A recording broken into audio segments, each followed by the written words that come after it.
संघ प्रमुख मोहन भागवत के जाति वाले बयान को लेकर सियासत तेज हो गई है। संभल जिले के कांग्रेस जिला अध्यक्ष विजय शर्मा ने मोहन भागवत पर करारा प्रहार किया है और मोहन भागवत पर एफआईआर दर्ज करवाने की मांग तक कर दी है। उन्होंने कहा है कि मोहन भागवत ऐसे संगठन के प्रमुख हैं जो या तो सत्ताधारी दल से जुड़ा है या फिर कहा जाए कि भाजपा का गुलाम संगठन है।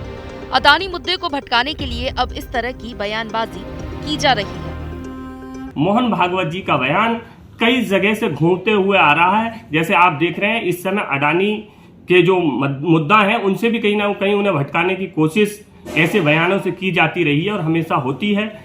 आपको बताते चले कि संघ प्रमुख मोहन भागवत ने हाल ही में जाति व्यवस्था को लेकर एक बयान दिया था, जिसके बाद देश भर में मोहन भागवत के इस बयान को लेकर राजनीति गर्म हो गई है। मोहन भागवत के बयान पर पलटवार करते हुए संभल जिले के कांग्रेस जिला अध्यक्ष विजय शर्मा ने कहा कि मोहन भागवत किसी धर्म के ज्ञाता नहीं है, न ही किसी धर्म के बहुत बड़े विशेषज्ञ हैं। वो एक ऐसे संगठन के प्रमुख हैं जो सत्ताधारी दल या कहा जाए भाजपा का गुलाम संगठन है, जिसके सहारे वो गैर राजनीतिक बताने के बावजूद राजनीतिक बयानबाजी करते रहते हैं, जिसमें कहीं न कहीं राजनीति छुपी ही होती है। मोहन भागवत या तो किसी धर्म गुरु की श्रेणी में आते और किसी बात को कहते तो ठीक था। अब उनसे पूछा जाए कि पंडितों ने जाति बनाई तो फिर पंडित किसने बनाए हैं? पंडित जाति भी तो किसी ने बनाई होगी। पहली चीज तो मोहन भागवत जी किसी धर्म के ज्ञाता नहीं है, ना ही किसी धर्म के कोई बहुत बड़े विशेषज्ञ हैं, ना ही धर्म गुरु हैं। वो एक ऐसे संगठन के प्रमुख हैं जो एक सत्ताधारी, ये मैं कहूँ भाजपा का गुलाम संगठन है, जिसके सहारे वो गैर राजनीतिक बताने के बावजूद भी पूरी राजनीति करते हैं और उनके बयानों में कहीं ना कहीं राजनीति छुपी होती है। मोहन भागवत जी या तो किसी धर्मगुरु की श्रेणी में आते तो वो किसी बात को कहते। उनसे पूछा जाए कि अगर पंडितों ने जाति बनाई है तो पंडित किसने बनाए? पंडित जिसका नाम ले रहे हैं, ब्राह्मण कह रहे हैं, तो वो जाति तो पहले बनाई गई होगी ना। अगर उस जाति ने बनाई तो जाति पहले किसने बनाई? पंडित भी तो किसी ने बनाए होंगे। कांग्रेस जिला अध्यक्ष यही नहीं रुके, आगे उन्होंने कहा कि अदानी के मुद्दे को भटकाने के लिए ऐसे बयानों की कोशिश की जाती रही है। तमाम रोजगार बेरोजगारी के खिलाफ मोहन भागवत कभी नहीं बोलते, क्योंकि मोहन भागवत खुद ऐसे संगठन से आते हैं जिसका काम सिर्फ नफरत फैलाना है। वो किसी भी जाति के खिलाफ हो, वर्ग के खिलाफ हो या फिर धर्म के खिलाफ हो। मोहन भागवत द्वारा ब्राह्मणों के खिलाफ नफरत फैलाने का काम किया जा रहा है, इसलिए मोहन भागवत के खिलाफ मुकदमा दर्ज होना चाहिए। आखिर मोहन भागवत ब्राह्मणों के खिलाफ इस तरह के बयान देने वाले होते कौन हैं? वो सिर्फ एक संगठन के प्रमुख हैं, जिसकी भूमिका ना तो देश की आजादी में रही है, ना देश को बनाने में रही है।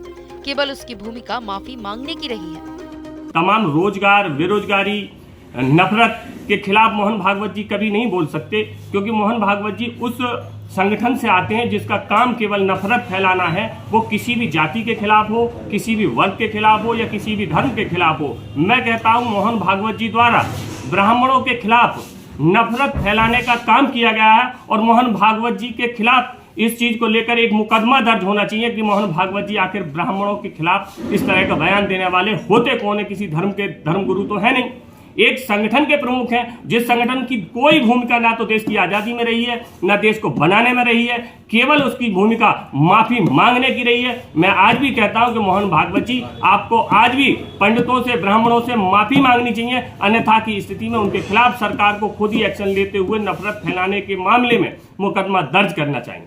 देखिए, जो लोग बयान देते हैं आप अच्छी तरह से जानते हैं, या तो वो भाजपा से आए लोग हैं, चाहे मौर्य जी हो। आपने देखा पहले भी एक अग्रवाल जी थे, उन्होंने बिस्की में विष्णु और ठर्रा में हनुमान इस तरह के बयान दिए। वो पहले समाजवादी में थे, फिर भाजपा में चले गए। आज मौर्य जी भी उसी काम को करने आए, अभी बीजेपी से आए, फिर कल समाजवादी में आए, कल वो भाजपा में जा सकते हैं। ना तो इनका कोई ईमान है, ना इन्हें कोई राजनीति से लेना देना है, केवल इन्हें सत्ता की भूख रहती है, लोगों को लड़ाने का काम करना है, जाति धर्म में बांटने का काम करना है। अगर ये लोग काम करते, अपने काम से चमकते, तो किसी पार्टी में जाके धर्म के खिलाफ बोलने की हिम्मत नहीं होती। रामचरितमानस पर बोलने के बावजूद भी इन्हें जेल ना भेजना, ये कहीं ना कहीं भाजपा और समाजवादी की मिली भगत भी है। क्योंकि भाजपा अगर लेती रामचरितमानस की प्रतिलिपि जलाने वाले लोगों को, रामचरितमानस पर बोलने वाले लोग अगर जेल से बाहर हैं, तो भाजपा की मिले जुले बयान है। विजय शर्मा ने आगे कहा कि मोहन भागवत, आपको पंडितों से, ब्राह्मणों से माफी मांगनी चाहिए। सरकार को उनके खिलाफ खुद ही एक्शन लेते हुए मुकदमा दर्ज करना चाहिए। साथ ही स्वामी प्रसाद मौर्य द्वारा संघ प्रमुख मोहन भागवत के बयान पर टिप्पणी पर कहा कि जो लोग इस तरह के बयान देते हैं वो या तो भाजपा से आए हुए लोग होते हैं या फिर अन्य पार्टियों से भाजपा में शामिल हुए लोग होते हैं। ऐसे लोगों को केवल सत्ता की भूख रहती है, जो केवल जाति धर्म को बांटने का काम करते हैं। रामचरितमानस के खिलाफ बोलने के बावजूद स्वामी प्रसाद मौर्य को जेल नहीं भेजना कहीं न कहीं भाजपा और समाजवादी पार्टी की मिलीभगत है।